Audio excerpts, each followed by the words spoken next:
పసిడి ప్రియులకు మళ్లీ గుడ్ న్యూస్. దేశీయంగా గోల్డ్ రేట్లు మళ్లీ దిగొచ్చాయి. ఇంటర్నేషనల్ మార్కెట్లో మాత్రం ఎగబాకాయి. ఫెడ్ వడ్డీ రేట్లను తగ్గిస్తుందన్న అంచనాలు మళ్లీ పెరగడమే కారణంగా తెలుస్తోంది. ఈ సందర్భంగా నవంబర్ 25న దేశీయ, అంతర్జాతీయ బులియన్ మార్కెట్లలో బంగారం, వెండి ధరలు ఎలా ఉన్నాయో ఇప్పుడు చూద్దాం. అంతర్జాతీయ మార్కెట్లో ఒక్క రోజులో బంగారం, వెండి ధరలు భారీగా పెరిగాయి. ప్రస్తుతం స్పాట్ గోల్డ్ రేటు ఔన్సుకు అంటే 31.10 గ్రాములకు $4,136 వద్ద ట్రేడ్ అవుతోంది.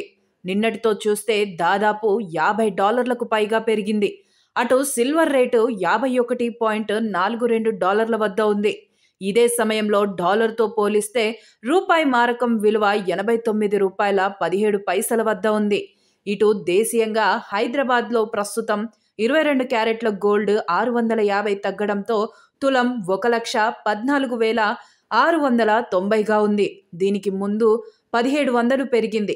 ఇక 24 క్యారెట్ల పసిడి 710 పడిపోగా ఇప్పుడు 10 గ్రాముల గోల్డ్ 1,25,130గా ఉంది. వెండి ధర విషయానికొస్తే ఇవాళ 1000 తగ్గడంతో హైదరాబాద్లో కిలో 1,71,000గా ఉంది. దీనికి ముందు 3,000 పెరిగింది. బంగారం, వెండి ధరలు ప్రాంతాల్ని బట్టి వేర్వేరుగా ఉంటాయని చెప్పొచ్చు. స్థానిక పన్ను రేట్లు, ఇతర అంశాల్ని బట్టి బంగారం, వెండి ధరల్లో హెచ్చుతగ్గులు కనిపిస్తాయి.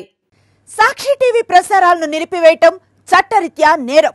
సాక్షి టీవీ ప్రసారాల కోసం మీ స్థానిక కేబుల్ ఆపరేటర్ను వెంటనే సంప్రదించండి. DTH లో, ఇంటర్నెట్లో కూడా సాక్షి టీవీ ప్రసారాలను వీక్షించవచ్చు.